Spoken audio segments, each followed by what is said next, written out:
सरपंच जी, आपको बहुत बहुत बधाई हो। आप सिविल परीक्षा में आपने सफलता प्राप्त की है। आप बताएं कौन सी रैंक पर आप आए हैं, कहाँ के रहने वाले हैं, कुछ जानकारी दें, समाज को प्रेरणा दें। धन्यवाद पहले तो आपका और माननीय मुख्यमंत्री श्री त्रिवेंद्र सिंह रावत जी का, जिन्होंने मुझे यहाँ आप लोगों के सामने बुलाया है। मेरा सिविल सेवा की तैयारी करने के पीछे इसमें 3 जो चरण होते हैं, पहला प्रीलिम्स का चरण होता है, दूसरा मेंस का चरण होता है, तीसरा इंटरव्यू का चरण होता है। और इन तीनों चरणों को जब उत्तीर्ण करके तब ये परीक्षा में अल्टीमेटली जो रिजल्ट आता है उसमें रिकमेंडेड कैंडिडेट्स को सर्विस प्रोवाइड की जाती है। और अभी मुझे 88वां रैंक सिविल सेवा परीक्षा में मिला है, जिसमें मुझे जो प्रॉपर IAS में मिल जाएगा।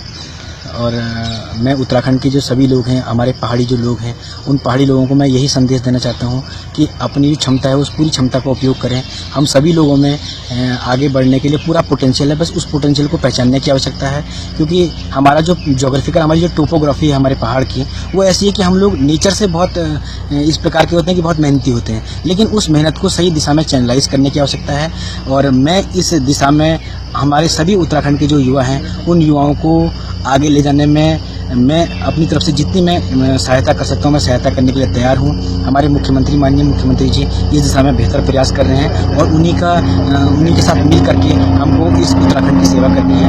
और मैं इन सभी लोगों को एक बार फिर से बधाई देना चाहता हूँ कि आप अच्छा, दूसरा मुझे ये बताएं, आपकी जो प्राथमिक शिक्षा है, स्कूलिंग है, वो कौन से शहर से, कौन से स्कूलों से हुई है? मैंने अपनी जो प्रारंभिक शिक्षा है वो सरस्वती शिशु मंदिर चौकुटिया अल्मोड़ा से उत्तीर्ण की। उसके पश्चात मैं 6 से 12 तक की मैंने राजकीय इंटर कॉलेज चौकुटिया अल्मोड़ा में पास किया। उसके बाद मैं DBS PG कॉलेज देहरादून से 2009 में ग्रेजुएशन हूँ। और उसके बाद मैंने इग्नू इंदिरा गांधी ओपन यूनिवर्सिटी से मैंने MA किया है 2016 में। और उसके बाद मैंने सिविल सेवा की परीक्षा में 2016 में ही 88वीं रैंक प्राप्त की। अच्छा, जो लोग सिविल सेवा परीक्षा में पास करना चाहते हैं, IAS IPS बनना चाहते हैं, उनके लिए आप क्या गाइडलाइन देना चाहते हैं? देखिए, मेरा एक ही मैं उन लोगों को बोलना चाहूँगा, जितने भी सिविल सेवा के अभ्यर्थी हैं, कि वो लोग बस 2 चीज़ों को अगर ध्यान में रखें तो वो ईजिली इस एग्ज़ाम को क्वालिफाई कर लेंगे।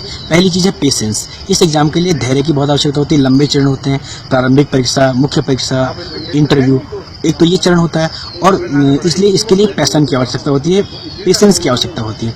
और दूसरा चीज़, अपने आप में जो पॉजिटिव बिलीफ सिस्टम है, उस पॉजिटिव बिलीफ सिस्टम को बनाए रखने की आवश्यकता है। अगर ये 2 चीज़ें कोई भी अभ्यर्थी अगर अपने आप में धारण करता है तो, और तैयारी के लिए फोकस्ड है, तो निश्चित रूप से इस जो परीक्षा है, इस परीक्षा को आराम से उत्तीर्ण कर लेगा। और मुझे बहुत खुशी हो रही है कि हमारे जो उत्तराखंड के युवा हैं, उत्तराखंड के जो अभ्यर्थी हैं, वो इस परीक्षा में निरंतर उत्तीर्ण होते जा रहे हैं। उनका ग्राफ लगातार बढ़ता जा रहा है। पिछले साल 4-5 कैंडिडेट उत्तीर्ण हुए, इस बार 6-7 कैंडिडेट उत्तीर्ण हैं। और आने वाले वर्षों में अगर हमारे उत्तराखंड के युवाओं, जो हमारे पहाड़ के लोग हैं, उन पहाड़ के लोगों पर अगर ठीक ढंग से उन पर कार्य किया जाए, उनको अच्छे ढंग से कोचिंग वगैरह प्रोवाइड करवाई जाए, तो निश्चित रूप से वो सिविल सेवा में अच्छी भागीदारी कर सकते हैं। जो इस समय 5-6 का जो पार्टिसिपेशन है सिविल सेवा में, उसको बढ़ा करके हम 20 से 30 तक कर सकते हैं।